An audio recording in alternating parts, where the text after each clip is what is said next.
इकडे काय simple harmonic motion आणि तिकडे काय म्हणजेच बाळांनो आणि त्या दोघांचं काहीतरी रिलेशन तुम्हाला बघायला भेटणार आहे खूप सोप्या भाषेमध्ये. पण तिथं तुम्ही बघावं लागेल की कुठला पार्टिकल आहे, तो कसा व्हायब्रेट होतोय, इकडे कसा दाखवला जातो, त्याचं प्रोजेक्शन घेतल्यानंतर तिथं वेव्ह कशी तयार होते, सगळं सगळं प्रत्येक क्षणाला प्रॉपर लक्ष देऊन करावं लागेल. मला असं वाटतं समोर काय नाही तर तुम्ही ताट बसलेला असा, असं फेंगड्यासारखं बसायची गरज नाही. ताट म्हणजे ताट. हा आता इकडे बघा, आपण इथं दाखवूया सर्क्युलर मोशन. सर्क्युलर मोशन एका बाजूला आपण दाखवूया खरं तर ऑसिलेटरी मोशन, दुसऱ्या बाजूला इथं मध्ये घेऊया सर्क्युलर मोशन आणि तिसऱ्या बाजूला त्याचं घेऊया प्रोजेक्शन. चालेल ना? थोडस वेगळे डायग्राम बनवूया आपण त्याच्यापेक्षा थोडेसे. तर आता इथं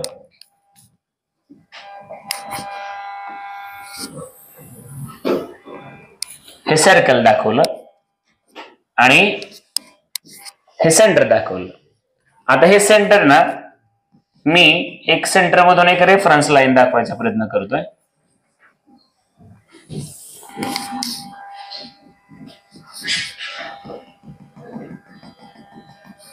नीट बघा आता, हा आपल्यासाठी ऍक्सिस म्हणून काम करणार आहे. काय आहे आपल्यासाठी? ऍक्सिस. तो आपण पुढे मूव्ह करूया, तसं काय विषय नाही. आणि इकडे पण मी असं घेतलं. त्याच्यानंतर हा कप आणि हा बॉटम दाखवला. मग आता हे सगळं दाखवत असताना पुढे परत रेफरन्स घेण्यासाठी मला याची गरज लागणारच आहे. थोडं मला याची पण गरज लागणारच आहे पुढे. आता एकदम व्यवस्थितपणे समजून घ्या काय आहे. तर सगळ्यात साधी सोपी गोष्ट, इथं हा तुमची ती पाण्याची बाटली आहे बघा रिकामी, जी तुम्ही पाण्यावर टाकली होती आणि बाजूला दगड टाकला, मग ती पाण्याची बाटली वर खाली वर खाली वर खाली. आपण इव्हन समुद्रातल्या लाटा बघतो ना आपण, वर खाली क्रेस्ट ट्रफ. पण ही मेन पोझिशन आहे जेव्हा पाणी कसं होतं, शांत, त्याला कुणी डिस्टर्ब केलेलं नव्हतं. आणि मग तुम्ही बाजूला दगड टाकला, दगड टाकल्यानंतर मग तिथं वेव्हज क्रिएट झाल्या. मग ही पाण्याची बाटली एवढं वर जात होती. समजा आपण म्हटलं, एक उदाहरण घेतलं, खूप मोठी वेळ किंवा कालच सारखंच बोललो, समजा 10 सेंटीमीटर वर जात होती, पुन्हा मेन पोझिशनला येत होती आणि पुन्हा खाली जात होती. असंच ना रे बाळांनो, म्हणजेच अप डाऊन. पण हे सगळं अप असो किंवा डाऊन असो, तुम्हाला प्रवास मात्र कुठून करावा लागतो? मेन पोझिशन पासून. मग काल मी सांगितलं होतं मेन पोझिशन म्हणजे नेमकं काय असतं. तर main position is that place when that object comes to that place if that object doesn't have any energy. म्हणजे जेव्हा त्या ऑब्जेक्टला किती एनर्जी असेल? जेव्हा ऑब्जेक्टला 0 एनर्जी असते तेव्हा तो नेमकं कुठं बसतो? झोका खेळायचा सोडून दिल्यानंतर 15 मिनिटांनी तो फांदीला झोका बांधलाय आणि मग झोका खेळत होते किंवा कोणीतरी सोडून दिला त्यावेळेस तो बऱ्यापैकी मोशन होता. पण जेव्हा झोका थांबतो तेव्हा ज्या जागेत येऊन थांबला ती जागा म्हणजे कसली असते? Main position. हे क्लिअर होते ना? मग आता इकडे हा तो ऑब्जेक्ट आहे, म्हणजेच तो ऑब्जेक्ट इथं घेणार ना मी ती पाण्याची बाटली, बरोबर आहे की नाही? आता तुमच्या लक्षात आलं असेल, ती पाणी बॉटल वर खाली होणार आहे. इथं आमचा सेम तसाच एक ऑब्जेक्ट आहे, तो मात्र अँटी क्लॉकवाईज मोशन मध्ये फिरणार आहे. मग या दोघांमध्ये सिमिलरिटी काय आहे ते अगोदर बघा. इथं ही पाणी बॉटल आणि इथं एक वेगळा ऑब्जेक्ट आहे. इथपर्यंत क्लिअर झालं? इथे ही पाण्याची बाटली आहे आणि इथं मोशन कुठलं आहे? तर इथं सिंपल हार्मोनिक मोशन चालू आहे आणि इथं कुठलं मोशन आहे? सर्क्युलर मोशन चालू आहे. तर दोघातून काय मला काहीच माहित नाही, मला काहीच कळेल. आता तुम्हीच मला समजून सांगायचं. पण याच्यामधले बेसिक क्रायटेरिया बघा. हे 10 सेंटीमीटर येणार आहे, मग याला तुम्ही ए पोझिशन म्हणा, याला काय म्हणा बी आणि याला काय म्हणा ओ. एक्झॅक्टली. मग मी इथं थोड्या वेळासाठी ओ डॅश घेतलं आणि मी याला म्हटलं ए डॅश आणि याला म्हटलं बी डॅश. चालेल का रे बाळांनो? मग आता ओ मुद्दाम असं दाखवलं, ठीक आहे. आता बघा मला सांगा, मी म्हटलं नीट बघा, आता या ओ पासून ए ला वरती जाण्यासाठी काल ठरल्याप्रमाणे किती वेळ लागतो रे बाळांनो? 1 सेकंद लागतो. मग इथं ओ डॅश ला जो ऑब्जेक्ट आहे इथून याला इथे येण्यासाठी परत 1 सेकंद लागतो. किती वेळ लागतो? म्हणजे 1 सेकंदामध्ये इथला ऑब्जेक्ट इथं आला, टॉपला आला, म्हणजे सेम इथला कुठे गेला होता? टॉपला. आता हा ए डॅश इथं समजा या सी डॅश ला येतो. कुठे येतो? मग जेव्हा ए डॅश सी डॅश ला येतो तेव्हा ए कुठे येणार? म्हणजे हा इथंच आला ना. पुन्हा ओ कुठे येणार? बी ला येणार, म्हणजे सी डॅश कुठे येणार? बी ला. खाली यायला परत त्याला किती वेळ लागणार? 1 सेकंद. आणि बी पासून ओ ला जातो, म्हणजे हा बी डॅश पासून परत ओ डॅश ला येतो, याला सुद्धा किती वेळ लागतो? मग इथला जो राऊंड होत होता तो एका लाईन मध्ये होत होता, लिनियर होत होता, किती वेळ लागत होता? 4 सेकंद. इथला जो राऊंड होत होता त्याला किती वेळ लागत होता? 4 सेकंद. अशी आम्ही अनॉलॉजी घेतली. समजायला लागले? पक्का? नक्की. आता सेम काय आहे बघा. तर सगळ्यात पहिली गोष्ट, दोघांचा टाइम पिरियड कसा ठेवला मी? सेम ठेवला. आता याच्यामध्ये बघा की याला तुम्ही लोक रेडियस म्हणणार आहात. काय म्हणणार आहात तुम्ही? रेडियस समजा मी घेतली, ए घेतली, काय घेतली, आणि तुम्ही याला सुद्धा इथं अँप्लिट्यूड ए म्हटला, चालेल का? मग या ऑब्जेक्टचं जो ओ डॅश कडून ए डॅश कडे आला, म्हणजे या रेफरन्स लाईन पासून तो किती उंच गेला? तर रेडियस एवढं, आणि इथं अँप्लिट्यूड एवढा, असा अर्थ झाला की नाही? समजायला लागले का मी काय बोलतोय? मग आता तुम्ही नीट शांत डोक्याने बघायचे. इथून ए डॅश कडे जात असताना इन्फानाइट व्हॅल्यूजला क्रॉस करून जावं लागेल, किंवा तिथून खाली येत असताना इन्फानाइट व्हॅल्यूला क्रॉस करावं लागलं. एक्झॅक्टली इथून इथे येत असताना इन्फानाइट व्हॅल्यूला क्रॉस करून जावं लागतं, इथून इथे येत असताना इन्फानाइट व्हॅल्यूला क्रॉस करून यावं लागतं. समजायला लागले का? बरोबर आहे का? मग आता तुम्ही कुठलं एक एक्झाम्पल घ्या. आता इथं एक ऑब्जेक्ट आहे किंवा इथे एक ऑब्जेक्ट आहे. आता थोड्या वेळासाठी याला तुमच्या डोळ्यासमोरून काढा. आता इकडे लक्ष द्या एकदम व्यवस्थितपणे. आता ऑब्जेक्ट इथंच आहे, ओ डॅशलाच आहे. तर याची एक परपेंडिक्युलर ड्रॉ केली मी. आता मी परपेंडिक्युलर कोणावर ड्रॉ करणार आहे? तर मी या वाय ऍक्सिस वर ड्रॉ करणार आहे.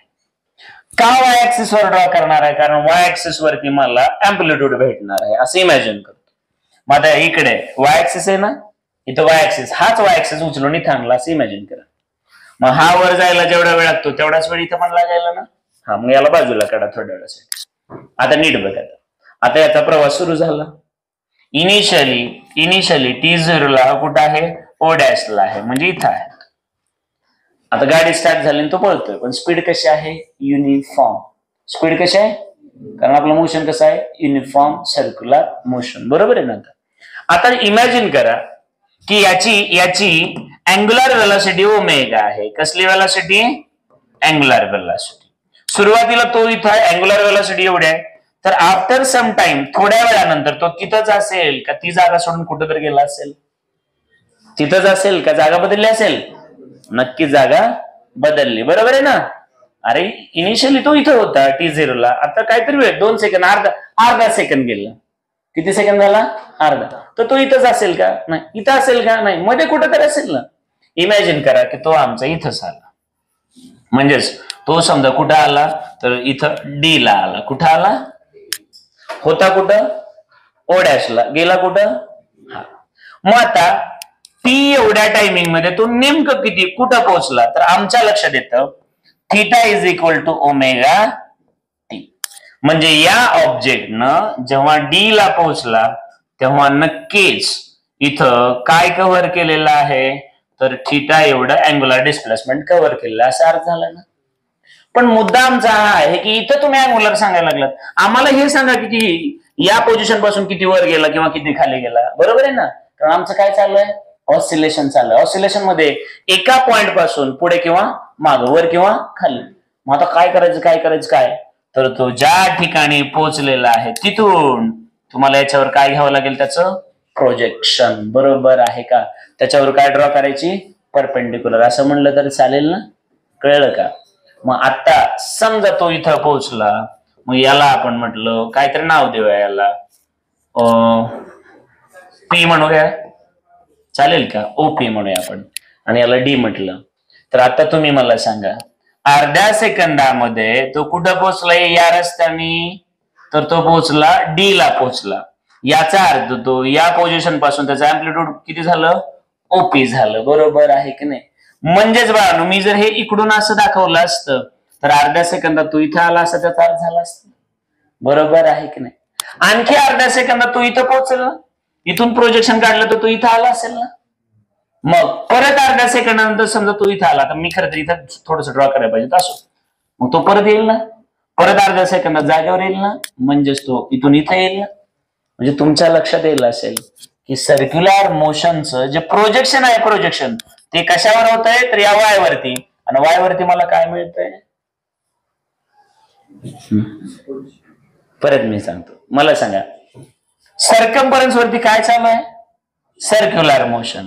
आणि त्याचं प्रोजेक्शन सुरुवातीला इथं ऑब्जेक्ट होतं, याचं प्रोजेक्शन कुठं आलं, 0 ला. म्हणजे अँप्लिट्यूड किती झालं, 0. अर्ध्या सेकंदानं इथं गेला आणि त्याचं अँप्लिट्यूड ओपी झालं ना. 1 सेकंदानंतर तो ए ला आला, ओ ए डॅश एवढं अँप्लिट्यूड झालं ना. परत 1 सेकंदानंतर परत 0 झालं ना. मग मला सांगा, सर्क्युलर मोशन कुठं चालू आहे, सर्कम्फरन्स वरती. पण या डायमीटर वरती, या परपेंडिक्युलर ऍक्सिस वरती, स्पेशली या परपेंडिक्युलर डायवरती काय चालू आहे, तर ऑसिलेशन चालू आहे. ऑब्जेक्ट वर खाली वर खाली वर खाली. बरोबर आहे की नाही? परत रिपीट करणार आहे, कारण जे सगळ्यात जास्त चांगलं आहे, महत्वाचं आहे, त्या चॅप्टर मधलं सगळ्यात जास्त लक्ष द्यायचं. ते नाही झालं पुन्हा काय उपयोगाचं. मग काल मी सांगितलं ना की पृथ्वीच्या सेंटरला ऍक्सेलरेशन 0. काय बोललो, काय कळलं?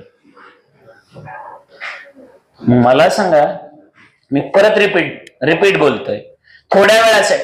ए बाबांनो, हे ए बी म्हणजेच ए डॅश बी डॅश आहे, एवढं कळतंय ना तुम्हाला?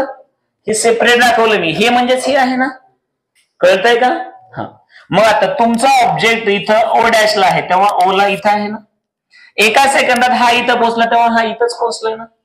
दुसऱ्या सेकंदात परत एका सेकंदात हा इथं पोहोचला, पण हा इथंच पोहोचला ना. परत एका सेकंदामध्ये हा बी डॅश ला पोहोचला, तर हा कुठं पोहोचला, बी ला. परत एका सेकंदात हा ओ डॅश ला, म्हणजे सुरुवातीच्या जागी पोहोचला, तर हा परत ओ ला आला ना. मग आम्ही काय बोलतोय की ऑब्जेक्टचं मोशन सर्क्युलर कुठं होतंय, सर्कम्फरन्स वरती.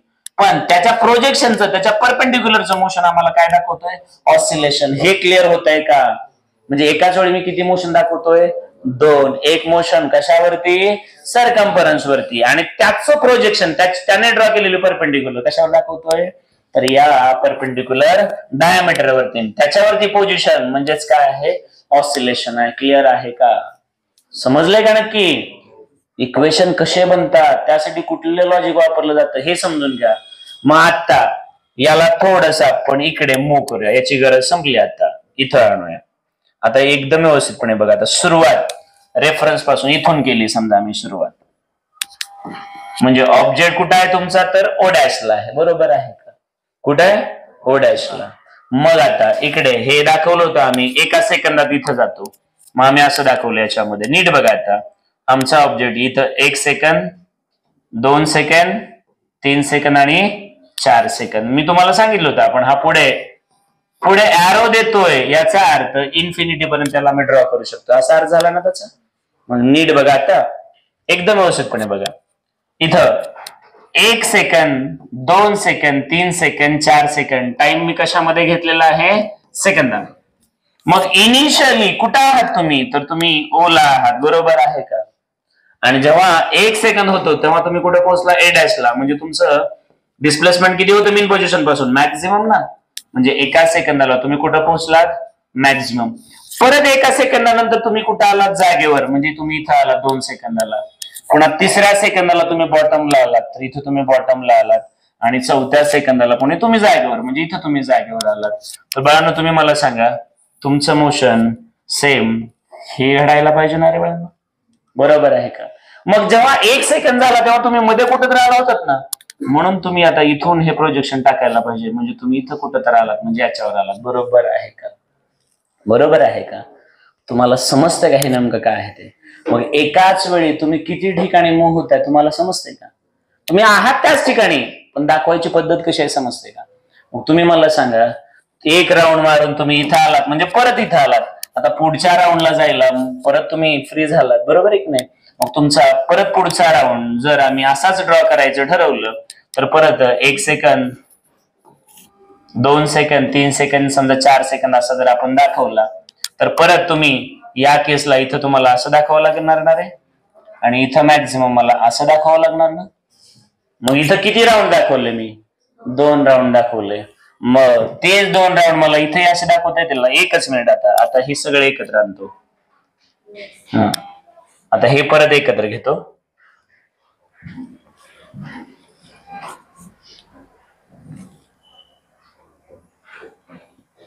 एकच मिनिट.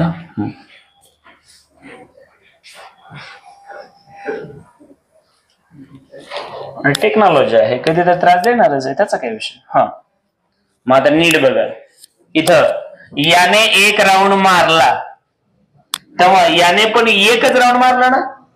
इथं होता वर गेला जागेवर आला, इथं होता वर गेला जागेवर आला, बॉटमला गेला निगेटिव्ह डिस्प्लेसमेंटला गेला जागेवर आला, निगेटिव्ह डिस्प्लेसमेंटला गेला जागेवर आला. म्हणजेच वर गेला खाली आला, खाली गेला वर आला, 1 राऊंड पूर्ण झाला ना. परत दुसऱ्या राऊंडला वर गेला खाली आला म्हणजे जागेवर आला, परत निगेटिव्ह डिस्प्लेसमेंटला गेला, परत जागेवर आला. याचा अर्थ 1 राऊंड 2 राऊंड, 1 राऊंड 2 राऊंड. आणि इथं 1 राऊंड कधी होणार? वर खाली जागेवर 1 राऊंड, वर खाली आणि जागेवर 2 राऊंड. मग याचा अर्थ याचा 1 राऊंड म्हणजे ऑसिलेशनचा सुद्धा 1च राऊंड, याचा 1 राऊंड म्हणजे ऑसिलेशनचा 1 राऊंड आणि वेव्हचा सुद्धा 1च राऊंड. सगळं एका ठिकाणी दाखवता आलंय का? सगळं समजलंय का? नक्की समजलंय. मग आता तुम्ही मला सांगा, याची स्पीड युनिफॉर्म आहे म्हणजे हे युनिफॉर्म सर्क्युलर मोशन आहे, बरोबर आहे का? मग इथं सुद्धा बाळांनो, इथं जो पार्टिकल व्हायब्रेट होतोय त्याची सुद्धा स्पीड कशी असणार आहे? सेमच असणार. जर वरती जायला 1 सेकंद लागतो मेन पोझिशन पासून, तर खाली जायला सुद्धा 1च सेकंद लागणार. म्हणून त्याचा ग्राफ कसा येणार आहे? सायनोसॉइडल, बरोबर आहे का? आता राहिला प्रश्न, आता डिस्प्लेसमेंट हे ऑलवेज कुठून असतं? मीन पोझिशन पासून, बरोबर आहे ना. डिस्प्लेसमेंट कुठं असतं? मीन ना. म्हणजे समजा ही पाण्याची बाटली हे शांत पाण्यावर होती आणि दगड टाकल्यास लाट किती उंच गेली, बरोबर आहे ना. तीच डिस्प्लेसमेंट ना. किंवा एक उदाहरण डिस्प्लेसमेंट जर एक्स्ट्राच घ्यायचं ठरलं तर समजा बाळांनो, हा तुमचा ढोल आहे. कोण आहे हा? ढोल करतो ना. ढोल म्हणलं की मला ते जितेंद्रचं गाणं आवडतं, त्याच्यावर ढोलवर उभा राहून नाचत असतात ते लोक, बरोबर आहे. मग याच्यावर समजा जितेंद्र आणि श्रीदेवी, माहित आहे ना तुम्हाला गाणं? माहित असत नाही? मग मला तर कुठं माहित आहे. मग हा ढोल. आता ढोल म्हटल्यानंतर तुमच्या लक्षात आलं असेल एक लेअर असते कापडाची, लेदर वगैरे असेल, काय असेल ते असेल. मग आता एक लेअर आहे, थर आहे, आणि त्याच्यावर आपण थाप टाकली जोरात. थाप टाकल्यानंतर ते कातडे जे आहे किंवा ती लेअर व्हायब्रेट होत असते ना वर खाली. मग इमॅजिन करा ही 2 सेंटीमीटर वरती व्हायब्रेट झाली तर खाली किती होणार? असा त्याचा अर्थ झाला, कळालं ना व्हायब्रेशन. मग आता इकडे बघा, आता ही मेन पोझिशन आहे. मग हा ऑब्जेक्ट ही पाण्याची बाटली वर किती गेली किंवा खाली किती गेली हे कोण दाखवणार आहे? तर हा वाय ऍक्सिस. म्हणजे तुमचं डिस्प्लेसमेंट जे आहे मेन पोझिशन पासून ते कशावर असणार आहे? वाय ऍक्सिस वरती. म्हणजेच हे या ठिकाणी हे डिस्प्लेसमेंट असेल ना रे, आणि हे ओ ए हे मॅक्झिमम डिस्प्लेसमेंट असेल, बरोबर आहे ना. ओ ए मॅक्झिमम डिस्प्लेसमेंट आणि हे कुठले डिस्प्लेसमेंट? Any normal displacement. पण हे कसं असेल? मॅक्झिमम. ओ बी कसं असेल? मॅक्झिमम. मग आता मला सांगा ओपी काय आहे? तर डिस्प्लेसमेंटच ना. ओपी काय? डिस्प्लेसमेंट. हा थीटा आहे तर हा किती असणार? हा थीटा तर हा किती? आता जायचं का 7व्या 8वीच्या ट्रिग्नोमेट्री मध्ये? हा थीटा तर हा सुद्धा, मग हा थीटा तर हा सुद्धा. मग आता आमचा साधा प्रश्न आहे, नीट बघा बाळांनो. मला इंटरेस्ट याच्यामध्ये आहे ओपी मध्ये. कशामध्ये आहे? ओपी. माझ्यासाठी कोण आहे? ओपी. ओपी म्हणायला. हा चला, ओपी कोण आहे? डिस्प्लेसमेंट. कुणाचं? त्या पार्टिकलचं. कसला पार्टिकल? जो पार्टिकल सिंपल हार्मोनिक मोशन मध्ये आहे, जो पार्टिकल ऑसिलेशन मध्ये आहे. मग तुम्ही मला सांगा, मला इंटरेस्ट कशात आहे? डिस्प्लेसमेंट मध्ये, बरोबर आहे ना. डिस्प्लेसमेंटचा अर्थ करतो ना. मग मला इंटरेस्ट आहे डिस्प्लेसमेंट मध्ये. पण इथं बघा, ही डिस्प्लेसमेंट म्हणजे जर इथं मी लक्ष दिलं ओपीडी ट्रायंगलची एक बाजू दिसायला लागली ना, आणि ती साइड कोणाच्या तर अपोजिट आहे. मग तुम्ही मला सांगा आता या केसमध्ये ही तर परपेंडिक्युलर ड्रॉ केली म्हणजे हा कसा आहे. मग मी या ओपीडी ला उचलतो आणि पुढच्या पेजवर घेतो. आता नीट मला सांगा, इकडे बघा, तुम्हाला हे समजते ना काय आहे. हे ओ, हे पी आणि हे, मग माझ्यासाठी हे ओपी म्हणजे डिस्प्लेसमेंट वाय दाखवू का, हे आहे रेडियस ए दाखवू का. आणि मग आता मला सांगा हा अँगल कसला आहे, तर हा थीटा आहे. आणि सगळ्या गावाला माहिती आहे थीटा म्हणजेच ओमेगा इंटू टी असतं, बरोबर आहे का. आता तुम्ही मला सांगा since sine theta is equal to or sine omega t is equal to काय आलं रे बाळांनो, तर असतं अपोजिट साइड बाय, बरोबर आहे का. मग मला सांगा थीटाचे अपोजिट ही ना ओपी, बरोबर आहे का, डिवाइड बाय हायपोटेनस काय येणार ओडी ना रे. मग ओपी म्हणजे घेतला मी वाय, तर ओडी म्हणजे कोण आहे ए. मग तुम्हीच म्हणाल ना therefore sine theta is equal to Y by, therefore Y is equal to A sine theta, किंवा तुम्ही त्याला म्हणू शकताय और y is equal to A sine omega. मग y काय आहे डिस्प्लेसमेंट, ये काय आहे, ये काय आहे, ये नाही आणखी काही लोकांना लक्षात आलं, नो प्रॉब्लेम. हे ये आहे तर हे सुद्धा कोण आहे, हे कोण आहे. मग ये कोण आहे, डिस्प्लेसमेंट पण कसलं मॅक्झिमम म्हणजे पीक व्हॅल्यू आहे ना कशाची, डिस्प्लेसमेंटची. बघा आता इकडे बघा, since y is equal to A sine omega, exactly I is equal to I0 sine omega T. काय कळलं रे तुम्हाला, instantaneous value is equal to peak value into instantaneous displacement is equal to peak displacement into instantaneous EMF is equal to peak EMF into. असंच का आलं होतं समजतंय का. इथं व्हायब्रेशन तसं होतंय, तिथं लाईट तशी जनरेट होत होती, आठवलं का. मग असं म्हणायचं का ह्या फॉर्म्युला असा असतो म्हणून ते तसं गोल गोल फिरतं. बरोबर ना, फॉर्म्युला असा आहे म्हणून पवनचक्की तशी फिरते का, पवनचक्की तशी फिरते म्हणून फॉर्म्युला आलाय तसा. कळतंय ना, नक्की कळालं का. मग मला सांगा याला म्हणायचं, हे तर माझ्या माहितीप्रमाणे हे दिसतंय ना तुम्हाला, मला हे इक्वेशन दिसायला, बरोबर आहे का. मध्ये इक्वल साइन म्हणजे काय ते इक्वेशन. डाव्या बाजूला y म्हणजेच y ऍक्सिस वर कुठे गेलात हे दाखवायला तुम्हाला, म्हणजेच ते कोण आहे डिस्प्लेसमेंट आहे. काय इक्वेशन म्हणजेच काय आहे, इक्वेशन ऑफ डिस्प्लेसमेंट, बरोबर आहे की नाही, इक्वेशन ऑफ डिस्प्लेसमेंट. समजलंय का सगळ्यांना, नक्की कळालंय का. मग याच्यामध्ये तुम्हाला माहिती असायला हवं ओमेगा कोण असतं, angular velocity. Omega is equal to 2 pi bye T और 2 पाय इंटू एफ. याच्याबद्दल मी आता बोलणार नाही कारण मी सुरुवातीला काय घेतलं होतं कळालं का तुम्हाला, कारण इथं वेळ जाणार नाही तिथंच कन्फर्म होईल. तर मला सांगा मग equation of displacement in simple harmonic motion कसं बनतंय कळालं का, नक्की कळालं का. मग कालच्या लेक्चर मध्ये आपण डायरेक्टली उचललं होतं पण आज किती वेळ दिला कळालं का. मग जर हे समजलं असेल तुम्हाला तर आता आपण हा टॉपिक इथं थांबवणार आहोत. पण लगेच आपल्याला काय करायचं तर पुढच्या टॉपिक मध्ये यालाच आणखी थोडस एक्स्ट्रा वाढवायचंय. काय करायचं तर तुमचं मोशन कुठूनही चालू होऊ शकतं. ए बाळांनो तुम्ही ऑब्झर्व आता कुठून केलं, इथून केलं ना, पुन्हा तुम्ही इथून कुठून पण सुरुवात करू शकता ना. समजा तुम्ही इथून सुरुवात केली, रेफरन्स काय मानू शकता. मग तसा विचार केला तर इक्वेशन कसं बनेल बघायचे. पण हे सगळं समजलंय का. आणि मुळात परत माझा क्वेश्चन तोच आहे, हे कसं येतं कळलं का. यासाठी तुम्हाला सिंपल काय करायचंय, राईट अँगल ट्रायंगल. याच्यामध्ये ही कोण आहे रेडियस म्हणजेच मॅक्झिमम डिस्प्लेसमेंट, पण मॅक्झिमम डिस्प्लेसमेंट इकडे दाखवायचं असतं. त्याच्यानंतर थीटा म्हणजेच ओमेगा इंटू टी आणि हे इन्स्टंटेनियस डिस्प्लेसमेंट. लक्षात राहील का, सोपं आहे ना. हे सगळं कळण्यासाठी हे तिन्ही गोष्टी एकत्र कळालेल्या आहेत का, नक्की कळालं. मग एवढं समजलं असेल तुम्हाला तर आपल्या सवयीप्रमाणे 2 मिनिटाचा ब्रेक